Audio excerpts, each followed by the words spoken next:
You shall eat in plenty and be satisfied.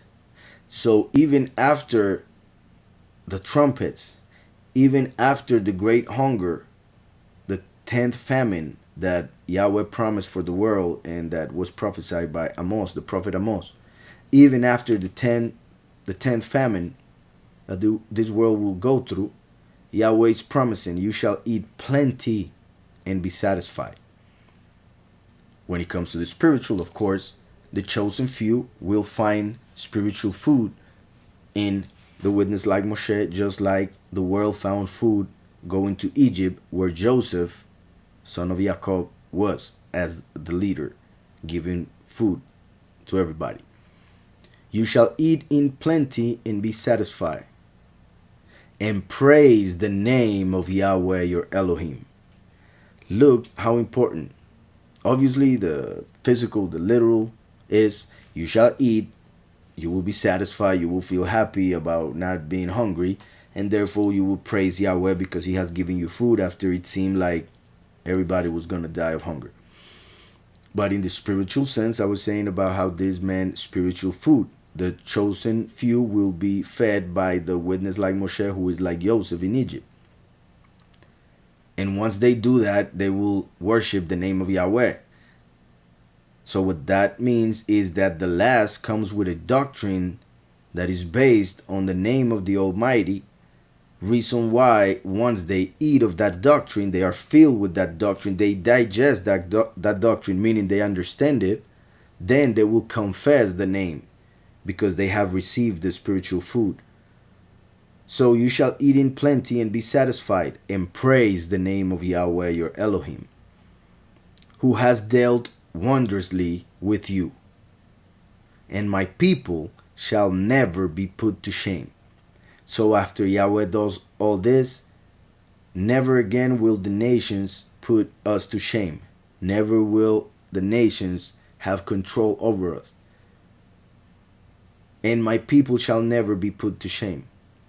Look also how it says, who has dealt wondrously with you, as in the few, and my people, as in the many, shall never be put to shame. Obviously, these two things can be seen as one, for the whole of his people, but we can also separate it as Yahweh always does in every verse, saying first and last, two things that seem to be the same and therefore can be explained as one, but saying it in two different ways and therefore can be explained as two different things. Yahweh does that all the time to give us more and more revelation, understanding.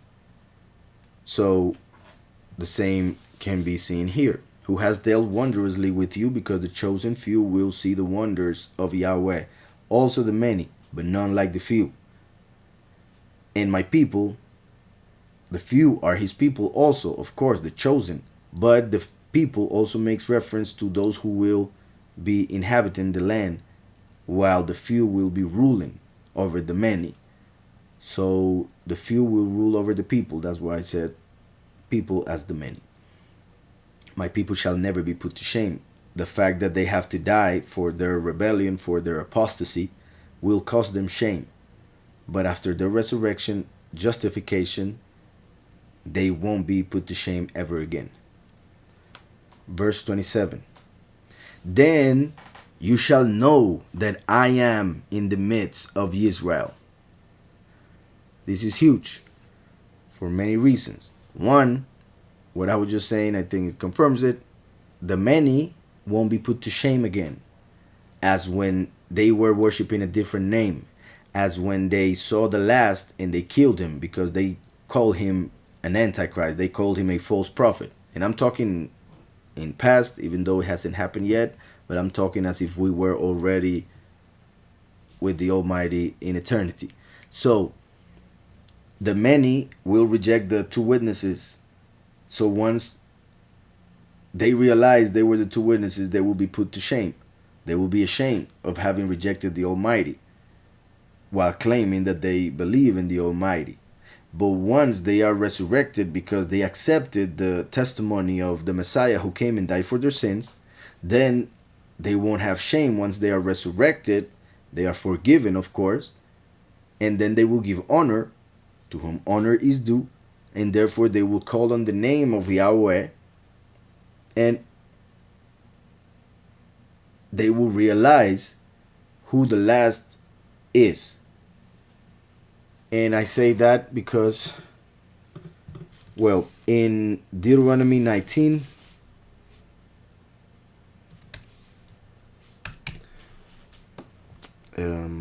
I mean 18.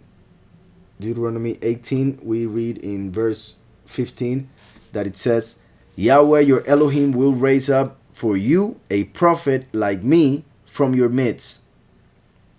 Listen to those words. A lot of people say that that prophet is Messiah. I have already explained many times how Yahushua said he wasn't that prophet. He rejected being that prophet. Not that it's something bad. He just was saying the truth. Yahushua is the first, the Messiah. The last is the prophet like Moshe.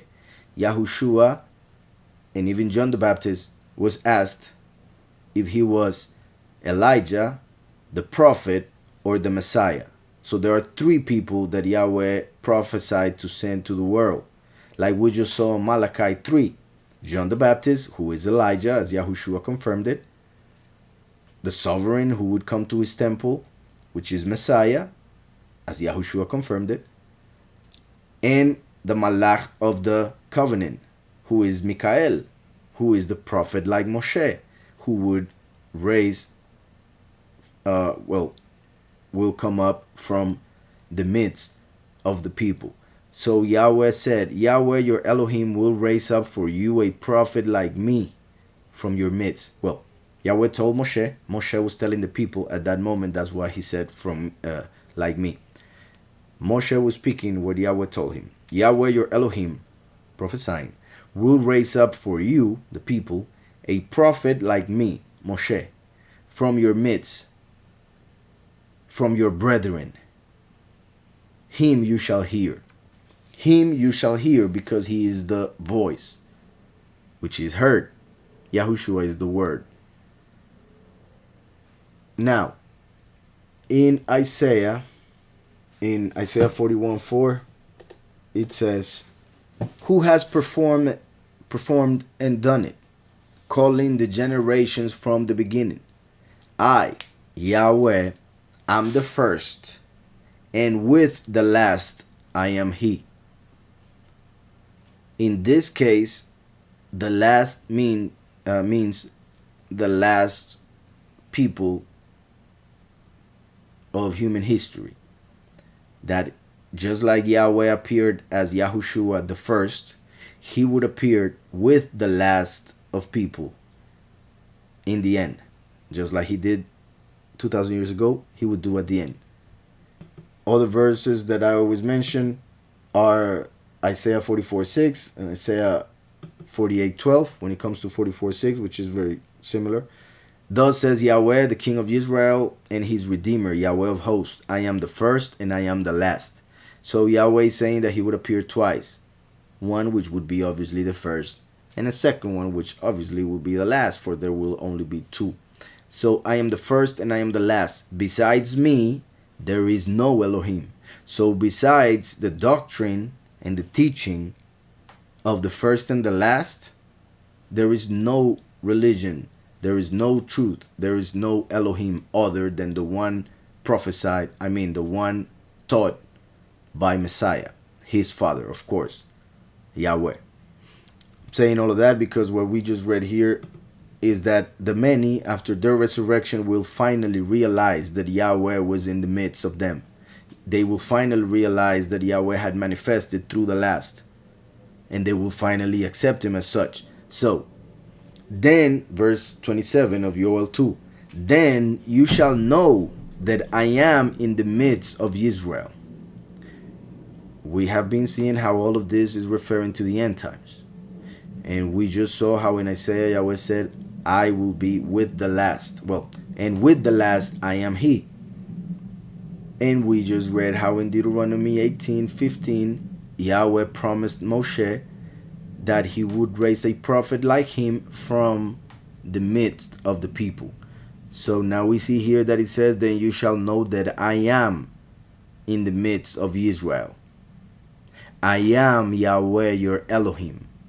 Like we just read with the last, I am He. I am the first and the last, and besides me there is no Elohim. I am Yahweh your Elohim, and there is no other. Look how close this verse is to Isaiah, what we just read from Isaiah, and confirming what Yahweh said in Deuteronomy. Then you shall know that I am in the midst of Israel. I am Yahweh your Elohim, and there is no other. My people shall never be put to shame. After Yahweh is known, as it is written that he will be known after the death of the two witnesses, the knowledge of Yahweh will cover the earth like the waters cover the seabed. So, since the last, who is the tree of knowledge, will conquer, then knowledge of the Father will cover the earth, because he will become the king of the earth, of the true empire, the true kingdom. And there is no other. My people shall never be put to shame.